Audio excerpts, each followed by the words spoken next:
ജമാഅത്തിന് മുജ്തഹിദ് മുത്തലക്കുകളെ വളർത്തിയെടുക്കാൻ കഴിഞ്ഞു. ഗൾഫ് സലഫികൾക്കോ ഭരണകൂടവും എണ്ണപ്പണവും ഉണ്ടായിട്ട് പോലും പല നൂറ്റാണ്ടുകൾ പിന്നിട്ടിട്ടും ഒരൊറ്റ മുജ്തഹിദ് മുത്തലക്കിനെ ഉണ്ടാക്കാൻ സാധിച്ചിട്ടില്ല. നോക്കണം പ്രിയപ്പെട്ട സുഹൃത്തുക്കളെ, ഇത് വായിച്ചപ്പോഴാണ് എനിക്ക് തോന്നി ഇയാൾക്ക് തലക്ക് എന്തോ അസുഖമുണ്ട്. കാരണം എന്താണ്? നിങ്ങൾ നോക്കൂ, 50 കൊല്ലായിട്ട് കേരളത്തിൽ നമ്മൾ ആയിരക്കണക്കിന് മുജ്തഹിദീങ്ങളെ വാർത്തെടുത്തിട്ടുണ്ട്. എന്നിട്ട് ലോകത്ത് സലഫികൾക്ക് എണ്ണപ്പണവും ഭരണകൂടത്തിന്റെ തണലും ഉണ്ടായിട്ട് പോലും ഒരു മുജ്തഹിദിനെ ഉണ്ടാക്കാൻ കഴിഞ്ഞില്ല. അഹങ്കാരല്ലേ പ്രിയപ്പെട്ടവരെ ഈ പറയുന്നത്? എന്നിട്ട് ഇതാണ് മുജാഹിദ് സുഹൃത്തുക്കളുടെ വാദമായിട്ട് ജമാഅത്തേരെടുത്ത് വായിക്കണത്. ഒന്ന് പറയട്ടെ സുഹൃത്തുക്കളെ, ഇമാതിരി ചപ്പു ചവറുകൾ ഇതിൽ നിന്നാൽ പോയിട്ടില്ലായിരുന്നുവെങ്കിൽ ഇതൊക്കെ പേറി നടക്കേണ്ട ഗതികേട് നമുക്കുണ്ടാകുമായിരുന്നില്ലേ? എന്നാൽ ഇന്ന് ആ പ്രശ്നമല്ല. അൽഹംദുലില്ലാഹ്, ഇവറ്റേക്കാണ് നീങ്ങി കിട്ടിയത്. നന്നായി. ഇങ്ങനത്തെ വിഡ്ഢിത്തോ ഇങ്ങനത്തെ അഹങ്കാരമൊക്കെ പറയുന്ന ആളുകൾ കുറെ ഉണ്ട്. ഇതൊക്കെ ജമാഅത്തുകാരിപ്പോ ഇങ്ങനെ ഒഴിഞ്ഞെന്ന് കാണാണ്. ഇതെന്നെ പറയുന്നത് ഇതൊക്കെ ജമാഅത്തെ ഇസ്ലാമിന്റെ ചാരന്മാർ ഇതിലേക്ക് കയറിക്കൂടിയതായിരിക്കും. കാരണം എന്താണ്? ഇതൊക്കെ ഇവരുടെ വാദങ്ങളല്ലേ. കുനൂത്ത് അങ്ങനെയാവാം. ഇന്നും ഇപ്പൊ എന്താ പ്രശ്നം? നമ്മുടെ കൂട്ടത്തിൽ വലിയ പ്രശ്നമായ തറാവീഹ് എത്രയും ആവാം. ഒരു തോരുന്ന പള്ളിയിൽ അങ്ങനെയാവാം. പല അഭിപ്രായങ്ങളും ഒക്കെ ഉണ്ടല്ലോ, അതിലേക്കൊന്നും ഞാൻ പ്രവേശിക്കുന്നില്ല. ജമാഅത്തുകാരെ സംബന്ധിച്ചിടത്തോളം അവരിപ്പൊന്ന് നോക്കിയിട്ട് എന്താണ് ചിരിക്കുകയാണ്. നിങ്ങൾ തമ്മിലടിക്കല്ലേ, നമ്മൾ തമ്മിലടിക്കാന്നുള്ള പ്രശ്നമല്ല, ഇത് രണ്ടാകുന്ന പ്രശ്നമല്ല. അത് പോയവര് പോയി. അവരിന് സത്യം മനസ്സിലാക്കിയിട്ട് സത്യത്തിലേക്ക് തിരിച്ചു വരിക എന്നതല്ലാതെ ഈ ആദർശത്തിന്റെ തനിമ ജനങ്ങൾക്കിടയിൽ പ്രബോധനം നടത്താൻ എന്നും ഒരു വിഭാഗം ഉണ്ടാകും ഇൻഷാ അല്ലാഹ്. അതാണ് പ്രിയപ്പെട്ടവരെ നിങ്ങൾ മനസ്സിലാക്കിയിരിക്കേണ്ടത്. നോക്കൂ, നിങ്ങൾ ഇപ്പൊ എന്താ അതിൽ വാദിച്ചത്? ലോകത്തുള്ള പണ്ഡിതന്മാരാണ് ഏറ്റവും വലിയ മികച്ച പണ്ഡിതന്മാരായി അറിയപ്പെടുന്നവർക്കൊന്നുമില്ലാത്ത പദവിയാണ് കേരളത്തിലെ നമ്മളെ മുജാഹിദ് പണ്ഡിതന്മാർക്കുള്ളത് എന്ന് മൂപ്പരാണ് പറയാ. അവനാണ് അങ്ങനെ ഒരു പൂര്യം തങ്ങിയാതെ ഇരിക്കോന്നല്ലാതെ മുജാഹിദീങ്ങളെ പേരിൽ ഒക്കെ അത് വെട്ടിവെക്കണോ? മൂപ്പർക്ക് അങ്ങനെ മുജ്തഹിദ് മുത്തലക്കാന് ചമയണമെന്നുണ്ടെങ്കിൽ ചമഞ്ഞോട്ടെ. അതിന് ഈ പണ്ഡിതന്മാരും ആയിരക്കണക്കിന് ആൾക്കാരും ജംഇയ്യത്തുൽ ഉലമയിലെ മെമ്പർമാരൊക്കെ വളരെ ഷാഫി ഇമാമിനെ പോലെ, ഹനഫി ഇമാമിനെ പോലെ, ഹംബലി ഇമാമിനെ പോലെ, മാലിക്കി ഇമാമിനെ പോലെ മുജ്തഹിദ് മുത്തലക്കുകളാണ് എന്ന് എഴുതിവിടാൻ അപാരമായ തൊലിക്കട്ടി തന്നെ വേണം. ഒന്ന് ആലോചിച്ച് നോക്കി നിങ്ങൾ. എന്നിട്ട് ഇത് വായിച്ചിട്ട് അടുപ്പൊന്ന് ഖുറാഫികളും ജമാഅത്തെ ഇസ്ലാമിക്കാരും ഒക്കെ മുജാഹിദിനെ അടിക്കാൻ നോക്കുന്നത് എന്ത്? നിങ്ങൾ തക്ലീർ പാടില്ല എന്ന് പറയുന്നത് നിങ്ങളൊക്കെ പണ്ഡിതന്മാരാ, വലിയ മുജ്തഹിദികളാണല്ലേ, നിങ്ങളെന്ന് ഗൾഫ് സർവീസിൽ എഴുതി വിട്ടിട്ടില്ലേ എന്ന്. ഞങ്ങളല്ല, ഞങ്ങളാണെങ്കിൽ പിന്നെ ഒരു വേറുണ്ടാക്കി പോവില്ല, ഞങ്ങളെ കൂട്ടത്തിൽ തന്നെ നിൽക്കുമായിരുന്നു. ഞങ്ങൾ പറയുന്നത് ഉൾക്കൊള്ളാൻ കഴിയാത്തോണ്ട് അവര് പറയുന്ന തോന്നിയാസങ്ങളൊക്കെ ഉൾക്കൊള്ളാൻ മാത്രം ഒരു വിശാലമായൊരു മനസ്ഥിതി വേണം എന്ന നിലക്കാണ് അവർ വേറെ പിരിഞ്ഞു പോയത്. അതൊക്കെ തന്നെ അഭിപ്രായ വ്യത്യാസമല്ലാതെ അധികാര വടംവലിയൊന്നുമല്ല. ഞാൻ സാന്ദർഭികമായിട്ട് സൂചിപ്പിച്ചതാണ്. അപ്പൊ നോക്കൂ നിങ്ങൾ പ്രിയപ്പെട്ടവരെ, ഇതിനെ പരിഹസിച്ചിട്ട് ജമാഅത്തെ ഇസ്ലാമിക്കാർ എഴുതുകയാണ് പ്രബോധനത്തിൽ. ബോധനത്തിൽ എഴുതാണ്. നോക്കണം നിങ്ങൾ, ബോധനത്തിൽ ജമാഅത്തുകാർ എഴുതാണ്. ഇമാം ഗസാലിക്കോ, ഇമാം ഇബ്നു കസീറിനോ, ഇമാം ഇബ്നു തൈമിയ്യക്കോ, മുഹമ്മദ് ബിൻ അബ്ദുൽ വഹാബിനോ എത്താൻ സാധിക്കാത്ത ഉയരങ്ങളിലേക്ക്, മുജ്തഹിദ് മുത്ലഖ് എന്ന പദവിയിലേക്ക് അരീക്കോട്ടും പുളിക്കലുമുള്ള ആയിരക്കണക്കിന് ആളുകളെ 50 വർഷത്തിനിടക്ക് വളർത്തിയെടുക്കാൻ കഴിഞ്ഞ മുജാഹിദ് പ്രസ്ഥാനത്തിന്റെ നേട്ടത്തെ ആർക്കെങ്കിലും അഭിനന്ദിക്കാതിരിക്കാൻ കഴിയുമോ? പരിഹസിക്കണം.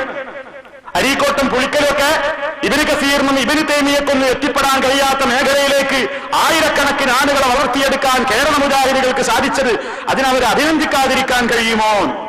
നോക്കണം നിങ്ങൾ. പാവം റഷീദിലുള്ള പോലും ഇവിടെ ചൂളിപ്പോകും. അദ്ദേഹം പറഞ്ഞത് ഇപ്രകാരമാണല്ലോ, ഖുർആനും സുന്നത്തും പിന്തുടരണമെന്ന് പറയുമ്പോൾ എല്ലാവരും മാലിക്കിനെയും ഷാഫിയെയും പോലെ മുജ്തഹിദ് മുത്തലഖുകളാകണമെന്നല്ല നാം പറയുന്നത്. അത് വിജ്ഞാനത്തിലെ അത്യുന്നത പദവിയാണ്. നിങ്ങൾ നോക്കൂ, പണ്ഡിതന്മാരൊക്കെ മുമ്പ് പറഞ്ഞതാണ്. എന്താ പറഞ്ഞത്? നമ്മൾ ഷാഫി ഇമാമിനെയോ ഹനഫി ഇമാമിനെയോ മാലിക്കി ഇമാമിനെയോ ഹംബലി ഇമാമിനെയോ അന്ധമായി പിന്തുടരരുത് എന്ന് പറഞ്ഞാൽ അതിന്റെ അർത്ഥം എന്താ? അവരൊക്കെ തെറ്റുകാരാണ്, അവരൊക്കെ മോശക്കാരാണ്, അതുകൊണ്ട് നമ്മൾക്ക് നേരിട്ട് ഖുർആനും ഹദീസും കണ്ടുപിടിച്ചാൽ മതി എന്നാണോ? ഒരിക്കലും അങ്ങനെ പറഞ്ഞിട്ടില്ല. അങ്ങനെ പറഞ്ഞു എന്ന് പറയുന്നവൻ പറയുന്നത് വിവരക്കേട് മാത്രമാണ്. അതിൽ മുജാഹിദ് പ്രസ്ഥാനത്തിന് ഒരു പങ്കുമില്ല. നേരെ മറിച്ച് ഈ വിഷയത്തിൽ നമ്മൾ പറഞ്ഞത് എന്താണ്? ഈ വിഷയത്തിൽ പറഞ്ഞത് വ്യക്തമായി വിശദീകരിച്ച് മനസ്സിലാക്കണമെങ്കിൽ എ.പി. അബ്ദുൽ ഖാദർ മൗലവിയും കെ.പി. മുഹമ്മദ് മൗലവിയും കൂടി രചിച്ച തഖ്ലീദ് ഒരു സമഗ്ര പഠനം എന്ന പുസ്തകത്തിൽ ഈ വിഷയം വളരെ വ്യക്തമായി പറയുന്നുണ്ട്. നമ്മളാരും മുജ്തഹിദുകളല്ല എന്നതിൽ പറയുന്നുണ്ട്. മുജ്തഹിദിന്റെ പദവിയിലേക്ക് എത്താൻ നമുക്ക് സാധിച്ചിട്ടുമില്ല എന്നതിൽ വ്യക്തമായി പറയുന്നുമുണ്ട്. എന്നിട്ടാണ് ഈ തെറ്റിദ്ധരിപ്പിക്കലൊക്കെ നടത്തിക്കൊണ്ടിരിക്കുന്നത്. അപ്പോ വാസ്തവത്തിൽ സംഗതി എന്താണെന്നറിയോ? ഈ അഭിപ്രായ വ്യത്യാസങ്ങളൊക്കെ നിസ്സാരവൽക്കരിച്ചിട്ട് എല്ലാവർക്കും എല്ലാവരെയും ഉൾക്കൊള്ളാം എന്നൊരവസ്ഥ സാധാരണഗതിയിൽ ജനങ്ങളിലേക്ക് പറഞ്ഞു വിടുകയാണ്. ഇനി നിങ്ങൾ നോക്കൂ, ജമാഅത്തെ ഇസ്ലാമിക്കാരുടെ വേറൊരു വാദം എന്താണെന്നറിയോ? ഈ ഖുറാഫികൾ അതേ വാദം. എന്താ? നല്ല വിദഅത്ത് എന്ന് പറഞ്ഞിട്ടൊരു പരിപാടിന്റെ ഏതാണ്? നല്ല വിദഅത്ത് എന്ന് പറഞ്ഞിട്ടൊരു പരിപാടിന്റെ മഹാനായ നബി സല്ലല്ലാഹു അലൈഹി വസല്ലം എന്താ പറഞ്ഞത്? കുല്ലു ബിദ്അത്തിൻ ദലാല, എല്ലാ ബിദ്അത്തും വഴികേടാണ്. അപ്പോ ഖുറാഫികൾ പറഞ്ഞു, അല്ല കൂട്ടരെ, നല്ല ബിദ്അത്ത് എന്ന് പറഞ്ഞിട്ടൊന്ന് വേറുണ്ട്. അപ്പൊ ജമാഅത്തുകാരും അവര് സോപ്പിടണല്ലോ, ഉണ്ട്, നല്ല ബിദ്അത്ത് പറഞ്ഞിട്ടും ഉണ്ട്. ജമാഅത്തുകാരും അതിന്റെ പിന്നാലെ. നിങ്ങൾ നോക്കൂ, അവര് പറയണേ, നമ്മൾ പറഞ്ഞു അവരോട്, ഹദീസിലുണ്ട് കൂട്ടരെ, വശറുൽ ഉമൂരി മുഹ്ദസാതുഹാ വശറുൽ ഉമൂരി മുഹ്ദസാതുഹാ, കാര്യങ്ങളിൽ വെച്ച് ഏറ്റവും ചീത്തയായത് പുതിയതുണ്ടായ സംഭവങ്ങളാണ്. വകുല്ലു മുഹ്ദസത്തിൻ ബിദ്അ, എല്ലാ നവീന സമ്പ്രദായങ്ങളും ബിദ്അത്ത് തന്നെ എന്ന ഹദീസ് ഉദ്ധരിക്കുമ്പോ ജമാഅത്തുകാരൻ കൊടുക്കുന്ന മറുപടി നോക്കൂ നിങ്ങൾ. പ്രബോധനത്തില് മുസ്ലിം നിവേദനം ചെയ്ത റിപ്പോർട്ടിൽ ഉള്ളത് ഇങ്ങനെയാണ്: കാര്യങ്ങളിൽ തിന്മയായിട്ടുള്ളത് പുതുതായി ഉണ്ടാക്കുന്നതാണ്, എല്ലാ ബിദ്അത്തുകളും മാർഗഭ്രംശമാകുന്നു. ഈ ഹദീസിനെ അക്ഷരാർത്ഥത്തിൽ എടുക്കുകയാണെങ്കിൽ അതിന്റെ താല്പര്യം ഇതാണ്: നബി സല്ലല്ലാഹു അലൈഹി വസല്ലമയുടെ കാലത്ത് നിലവിലില്ലാതിരുന്ന സമ്പ്രദായങ്ങൾ അഖിലം നരകത്തിലേക്ക് നയിക്കുന്ന മാർഗഭ്രംശമാകുന്നു. പക്ഷേ ഇങ്ങനെ അക്ഷരാർത്ഥത്തിൽ എടുക്കുന്നതിന്റെ മുമ്പ് സുപ്രധാനമായി ചില കാര്യങ്ങൾ പരിഗണിക്കേണ്ടതുണ്ട്. എന്നൊരു ജമാഅത്തിൽ പറയണ്, ഈ ആശയം ഇസ്ലാമിന്റെ സമ്പൂർണതക്കും വികാസക്ഷമതക്കും ഈ ആശയം ഇസ്ലാമിന്റെ സമ്പൂർണതക്കും വികാസക്ഷമതക്കും പുരോഗമനോന്മുഖതയ്ക്കും നിരക്കുന്നതാണോ? മനസ്സിലായില്ലേ? മനസ്സിലാകണോ? എന്ന് കേട്ടോളി.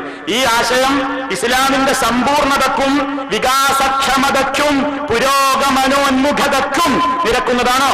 നബി സല്ലല്ലാഹു അലൈഹി വസല്ലമയുടെ കാലത്ത് നിലവിലില്ലാത്ത സമ്പ്രദായങ്ങളെല്ലാം നിഷിദ്ധമായ ബിദ്അത്തുകളാണെങ്കിൽ ഇവിടെ തള്ളപ്പെടേണ്ട ബിദ്അത്തുകൾക്ക് ദീനിൽപ്പെട്ടതല്ലാത്ത എന്ന വിശേഷണം കൊടുത്തൊരു നിരർത്ഥകമാകുന്നു. കണ്ടോ എന്താ ജമാഅത്തിന് പറഞ്ഞറിയോ? റസൂൽ പറഞ്ഞില്ലേ, മൻ അഹദഥ ഫീ അംരിനാ ഹാദാ മാ ലൈസ മിൻഹു, ഇതിൽ പെടാത്തവന്നാരെങ്കിലും ഉണ്ടാക്കിയാൽ അത് തള്ളണമെന്നല്ലേ? അപ്പൊ ഇതിനർത്ഥം എന്താണ്? ദീനിൽ പെട്ടതല്ലാത്ത ബിദ്അത്തുകൾ തള്ളപ്പെടണമെന്ന് പറഞ്ഞാൽ ദീനിൽ ഉൾപ്പെട്ട ബിദ്അത്തുകൾ തള്ളേണ്ടതില്ല എന്നാണല്ലോ അർത്ഥം. നോക്കണം നിങ്ങൾ, തൊലിക്കട്ടി. ദീനിൽ പെടാത്തതൊക്കെ ദീനിൽ പെട്ടതൊക്കെ നമുക്ക് ഉണ്ടാക്കാം. അങ്ങനെ നല്ല ബിദ്അത്തിന് പച്ചക്കൊടി കാണിക്കാം. നല്ല ബിദ്അത്ത് എന്ന് പറഞ്ഞ ഒന്നില്ല എന്ന് പറഞ്ഞാൽ അതിന് പേരെന്താ പറഞ്ഞത്? തലവേദന മാറ്റാൻ തല തന്നെ വെട്ടിക്കളയുന്നത് പോലെയുള്ള അംഗത്വമാണ് നല്ല ബിദ്അത്തിനെ നിഷേധിക്കൽ. പ്രബോധനത്തിൽ വരിക, തലവേദന മാറ്റാനേ തലയും വെട്ടിക്കളയാ. അപ്പൊ നല്ലൊരു ബിദ്അത്തുണ്ട് എന്ന് പറഞ്ഞാൽ തല വെട്ടും പോലെ ഗൗരവമാണ്. നല്ല ബിദ്അത്തുണ്ട് എന്ന് തന്നെയാണ് അവർ പറയുന്നത്. ഇല്ല എന്ന് പറഞ്ഞാലോ തല വെട്ടിക്കളയുന്നതിന് തുല്യാണ്. നോക്കൂ നിങ്ങൾ, ഇതാണ്. ഇങ്ങനെയാണെങ്കിൽ ഇവർക്ക് എല്ലാ ബിദ്അത്തും ഉണ്ടാക്കിക്കൂടെ? എത്ര ബിദ്അത്ത് ഉണ്ടാക്കിക്കൂടെ? ഉണ്ടാക്കാലോ. അതുകൊണ്ട് തന്നെയാണ് നിസ്കാരത്തിന്റെ ശേഷം കൂട്ടുപ്രാർത്ഥന ആവാമോ എന്ന് ചോദിച്ചാൽ ആവാതിരിക്കാം. നിങ്ങൾ കേരളത്തിൽ ജമാഅത്തുകാരന്റെ പള്ളിയിൽ പോയി നോക്കിയാൽ ഒരു സ്ഥലത്ത് പോയാൽ അവിടെ കൂട്ടുപ്രാർത്ഥന ഉണ്ടാവും. അങ്ങേപ്പുറത്ത് ജമാഅത്ത് പള്ളിയിൽ പോയാൽ അവിടെ കൂട്ടുപ്രാർത്ഥന ഉണ്ടാവില്ല. വേറെ പള്ളിയിൽ പോയാൽ സുബഹിക്ക് കുനൂത്ത് ഉണ്ടാവും. വേറെ പള്ളിയിൽ പോയാൽ കുനൂത്ത് ഉണ്ടാവില്ല. ഇവരൊക്കെ ജമാഅത്തുകാരാണ്, എല്ലാവരും ജമാഅത്താണ്. അപ്പൊ എന്താ? ആൾക്കൊപ്പിച്ച് ഇങ്ങനെ നയം മാറില്ല. ഇനി ഇവര് പറയുന്ന ന്യായം നോക്കൂ നിങ്ങൾ. ന്യായം കേട്ടാൽ എന്താ ന്യായം? നമസ്കാരാനന്തരം തനിച്ച് പ്രാർത്ഥിക്കുന്നത് തന്നെയാണ് ഏറെ ഉത്തമം. പ്രബോധനത്തിൽ എഴുതട്ടോ, നമസ്കാരാനന്തരം തനിച്ച് പ്രാർത്ഥിക്കുന്നത് തന്നെയാണ് ഏറെ ഉത്തമം. നബി സല്ലല്ലാഹു അലൈഹി വസല്ലമയുടെയും സ്വഹാബത്തിന്റെയും സമ്പ്രദായം ഇതായിരുന്നു. ഒക്കെ അറിയാം ജമാഅത്തേക്ക്. എന്നാൽ കൂട്ടായി പ്രാർത്ഥിക്കുന്നത് നിഷിദ്ധമാണെന്ന് ഈ ലേഖകൻ കരുതുന്നില്ല. കാരണം അത് നിഷിദ്ധമാണെന്ന് സ്ഥാപിക്കുന്ന തെളിവുകളില്ല. പിന്നെന്താ തെളിവ് വേണ്ടത്? നബി ഇങ്ങനെ ഓരോന്നും നിഷിദ്ധാട്ടോ, ഇത് നിഷിദ്ധാട്ടോ എന്ന് പറയണോ? റസൂൽ അത് ചെയ്തില്ലെങ്കിൽ തന്നെ നബി സല്ലല്ലാഹു അലൈഹി വസല്ലം പറഞ്ഞില്ലേ, സല്ലൂ കമാ റഅയ്തുമുനി ഉസല്ലി, ഞാൻ നിസ്കരിക്കുന്നത് പോലെ നിങ്ങൾ നിസ്കരിക്കണം. നിസ്കാരത്തിന്റെ മുമ്പുള്ള വുദു, നിസ്കാരത്തിന്റെ ശേഷമുള്ളതൊക്കെ ഇതിൽ പെട്ടില്ലേ? പിന്നെ നബി ഓരോന്നെടുത്ത് പറയണോ? ഇങ്ങനെയാണ് വരണം ന്യായം എന്നുണ്ടെങ്കിൽ ആയിരക്കണക്കിന് ബിദ്അത്തുകൾക്ക് അംഗീകാരം നൽകാൻ ജമാഅത്തുകാർക്ക് സാധിക്കും. കാരണം എന്താ? ഓരോന്നെടുത്ത് നോക്കൂ. ഇപ്പൊ നബിദിനം നബി സല്ലല്ലാഹു അലൈഹി വസല്ലം ആഘോഷിച്ചിട്ടില്ല, സ്വഹാബിമാര് ആഘോഷിച്ചിട്ടില്ല, റസൂലുള്ളാഹി നിർദ്ദേശിച്ചിട്ടില്ല. അതുകൊണ്ട് അത് ദീനിൽ പുതിയതായൊരു ബിദ്അത്താണ്, നിഷിദ്ധമാണ് അല്ലേ നമ്മുടെ വാദം? ജമാഅത്തുകാരും ഒരു സ്ഥലത്ത് അങ്ങനെ എഴുതിയിട്ടില്ലേ? ഉണ്ട്. എന്നാലോ നബിദിനം പാടില്ല എന്ന് നബി പറഞ്ഞിട്ടുണ്ടോ? ജമാഅത്തുകാർക്ക് ചോദിച്ചൂടെ? നിഷിദ്ധാന്ന് നബി പറഞ്ഞിട്ടില്ലാത്തത് കൊണ്ട് അത് ആഘോഷിക്കാം. അതോ ആഘോഷിക്കാന്ന് പറഞ്ഞാൽ ആയിക്കോട്ടെ, അതന്നെയല്ലേ ഇപ്പോ ബൗദൂദ് സാഹിബിന്റെ ജന്മദിനം ആഘോഷിക്കുന്ന ആൾക്കാരൊക്കെ ഉണ്ട്. 100ാം ജന്മദിനപ്പം ആചരിച്ചുകൊണ്ടിരിക്കുകയാണ്. ബംഗ്ലാദേശ് ജമാഅത്തെ ഇസ്ലാമിക്കാർക്ക് റാലി നടത്തണമെന്ന് തോന്നി വെക്കുമ്പോൾ ആൾ തിരക്കിട്ടില്ല. അങ്ങനെയും ആകാം, ഇങ്ങനെയും ആകാം. അങ്ങനെ ഒരു വീക്ഷണമുള്ള ബംഗ്ലാദേശ് ജമാഅത്തെ ഇസ്ലാമി അവർക്ക് അങ്ങനെയാവാം. പാകിസ്ഥാൻ ജമാഅത്തെ ഇസ്ലാമിക്ക് ജന്മദിനം ആഘോഷിക്കാമെങ്കിൽ ഇങ്ങനെയും ആവാം. ഇന്ത്യൻ ജമാഅത്തെ ഇസ്ലാമിക്ക് അത് പറ്റില്ല എന്നാണ് തോന്നുന്നതെങ്കിൽ അങ്ങനെയും ആവാം. ഇനി ഇന്ത്യൻ ജമാഅത്തെ ഇസ്ലാമിയിൽ തന്നെ ചില റുക്കുനുകൾക്കും കാർക്കുനുകൾക്കും മുത്തഫിക്കുകൾക്കും ഒക്കെ പറ്റുമെന്നാണോ തോന്നുന്നതെങ്കിൽ അങ്ങനെയും ആവാം. ഇതാണല്ലോ, ഇതാണ് സകലകുലാവി മുന്നണി എന്ന് പറയുന്നത്. ഇതാണ് വിശാലമായ ജമാഅത്തെ ഇസ്ലാമിയുടെ കാഴ്ചപ്പാട് എന്ന് പറയുന്നത്. പ്രിയപ്പെട്ട സുഹൃത്തുക്കളെ, ഇത് നമുക്ക് പറ്റില്ല. ഇത് പറ്റില്ല എന്നായി പറയുന്നത്. നിങ്ങൾ നോക്കൂ, എത്ര കാര്യങ്ങൾ ഇപ്പൊ ഇവർക്ക് ഇനിയിപ്പോ നിഷിദ്ധമാണ് എന്നുള്ളൊരു തെളിവുണ്ടോ എന്ന് ചോദിച്ചൂടെ? നിങ്ങൾ ആലോചിച്ച് നോക്കൂ. ഇപ്പൊ ഖുറാഫികൾ നാരിയ സലാത്ത് ചെല്ലുന്നുണ്ട്, കുത്തുബിയത്ത് ചെല്ലുന്നുണ്ട്, ജീലാനി ദിനം ആഘോഷിക്കുന്നുണ്ട്, റിഫായി ഷേഖിന്റെ ജന്മദിനം ആഘോഷിക്കുന്നുണ്ട്, ഓരോരുത്തരുടെ പേരിൽ ജന്മദിനം ആഘോഷിക്കുന്നുണ്ട്, ഹൂ ഹൂ അള്ളാഹ് ദിക്ർ ചെല്ലുന്നുണ്ട്, ലാ ലാ അല്ലാ അല്ലാ ഇല്ലാ ഇല്ലാ ഹി ഹം ഹും ഹും ഒക്കെ ചെല്ലുന്നുണ്ട്. ജമാഅത്തുകാരെന്താ മറുപടി അറിയാം?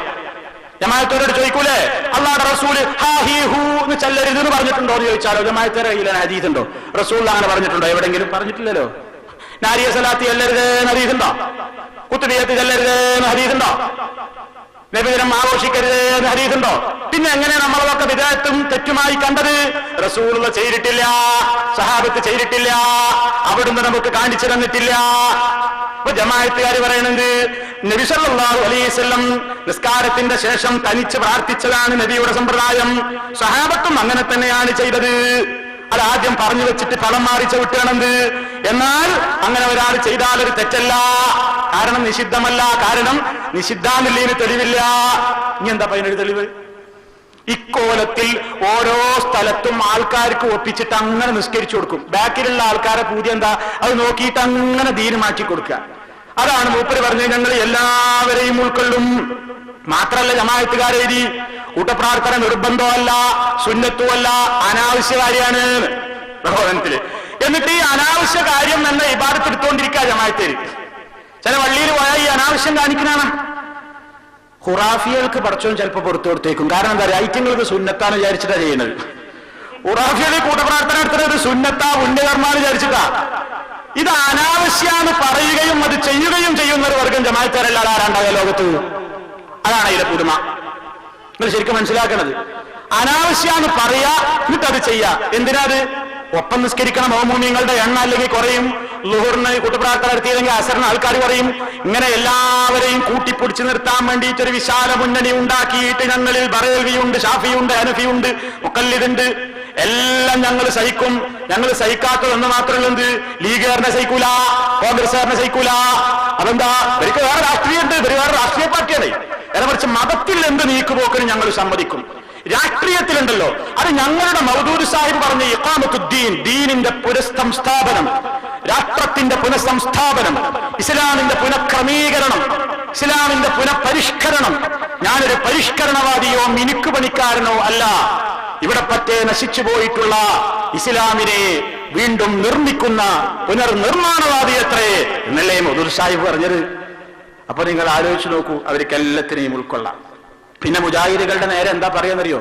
എല്ലാരോടും പറയും, ഈ മുജാഹിദീങ്ങളെ സംഗതിയൊക്കെ തിരക്കിടില്ല, പക്ഷെ അവർക്ക് എന്താ കുഴപ്പമെന്ന് ചോദിച്ചാൽ പറയും, അവര് നിസ്കാരവും നോമ്പും സക്കാത്തും ഹജ്ജും തൗഹീദും ഒക്കെ പറയുള്ളൂ, അതിൽ മാത്രം മതി ദീന്. മറ്റ് നമ്മുടെ സാമ്പത്തിക പ്രശ്നങ്ങള്, സാമൂഹ്യ പ്രശ്നങ്ങൾ, രാഷ്ട്രീയ പ്രശ്നങ്ങൾ, മറ്റുള്ള വിഷയങ്ങളിലൊക്കെ നമുക്ക് ഏത് നിയമവും അനുസരിച്ചും ജീവിക്കാം എന്ന് പറഞ്ഞുകൊണ്ട് മതത്തെ പള്ളിമൂലയിൽ ഒതുക്കുന്നവരാണ് മുജാഹിദുകൾ. എന്നാൽ ജമാഅത്തുകാരോ മതത്തെ സമഗ്രമായി അവതരിപ്പിക്കുന്ന ആളുകളുമാകുന്നു. കേട്ടാ നല്ല ചന്തള്ള വാചകം, നല്ല ചന്തത്തിൽ ഇങ്ങനെ പറയും. നിങ്ങൾ നോക്കൂ, തെറ്റിദ്ധരിപ്പിക്കല്ലത്. മുജാഹിദ് പ്രസ്ഥാനത്തിന്റെ കച്ചവടം, മുജാഹിദീങ്ങളുടെ വിവാഹം, മുജാഹിദീങ്ങളുടെ സാമ്പത്തിക പ്രശ്നങ്ങള്, അതിലൊക്കെ അവർക്ക് തോന്നിയതുപോലെ ആവാം. തൗഹീദ് ശരിയായാൽ മതി, നിസ്കാരം നോമ്പ് സക്കാത്ത് ഹജ്ജൊക്കെ വിധത്തില്ലാതിരുന്നാൽ മതി എന്ന അവരുടെ കാഴ്ചപ്പാട്. ജമാഅത്തെ ഇസ്ലാമിയോ ജീവിതം ആമൂലാഗ്രം സമഗ്രമായും ഇസ്ലാമികവൽക്കരിക്കണം എന്നതാണ് ജമാഅത്തെ ഇസ്ലാമിയുടെ കാഴ്ചപ്പാട്. അപ്പൊ കേൾക്കുന്നവർ വിചാരിക്കും, അത് ശരി, ദൈവത്തിനുള്ളത് ദൈവത്തിനും സീസർക്കുള്ളത് സീസർക്കും എന്ന് പറഞ്ഞാൽ പള്ളിയിലെത്തുമ്പോ ഇസ്ലാമിന്റെ നിയമമൊക്കെ പള്ളിയിൽ നിന്ന് പുറത്തിറങ്ങിയാൽ നമുക്ക് ആരുടെ നിയമങ്ങളും അനുസരിച്ച് ജീവിക്കാം, അതിൽ യാതൊരു തകരാറുമില്ല എന്ന തനിച്ച ഫാസിസത്തിന്റെയും അതല്ലെങ്കിൽ സെക്യുലറിസ്റ്റുകളുടെയും അല്ലെങ്കിൽ മറ്റേതെങ്കിലും പിഴച്ച വർഗങ്ങളുടെയും ഒക്കെ അടിസ്ഥാന സിദ്ധാന്തത്തിലേക്കാണ് മുജാഹിദുകളുടെയും പോക്ക് എന്ന് എഴുതി വിട്ടിരിക്കുകയാണ് ജമാഅത്തുകാർ. തെറ്റിദ്ധരിപ്പിക്കേണ്ടത് പ്രിയപ്പെട്ട സുഹൃത്തുക്കളെ, മുജാഹിദ് പ്രസ്ഥാനം ഒരിക്കലും ജനങ്ങളോട് പറഞ്ഞിട്ടില്ല എന്ത് ദീനിന്റെ ഏതെങ്കിലും ഒരു വിഷയത്തിൽ നിങ്ങൾക്ക് തോന്നുന്നത് പോലെ ചെയ്തോളൂ എന്ന നയം മുജാഹിദ് പ്രസ്ഥാനം പറഞ്ഞിട്ടില്ല. മറിച്ച് ലഖദ് കാന ലക്കും ഫീ റസൂലില്ലാഹി ഉസ്വത്തുൻ ഹസന, അല്ലാഹുവിന്റെ റസൂലിൽ നിങ്ങൾക്ക് വ്യക്തമായ മാതൃകയുണ്ട്. ദീനിന്റെ എല്ലാ വിഷയത്തിലും, കച്ചവടമാണെങ്കിലും കൃഷിയാണെങ്കിലും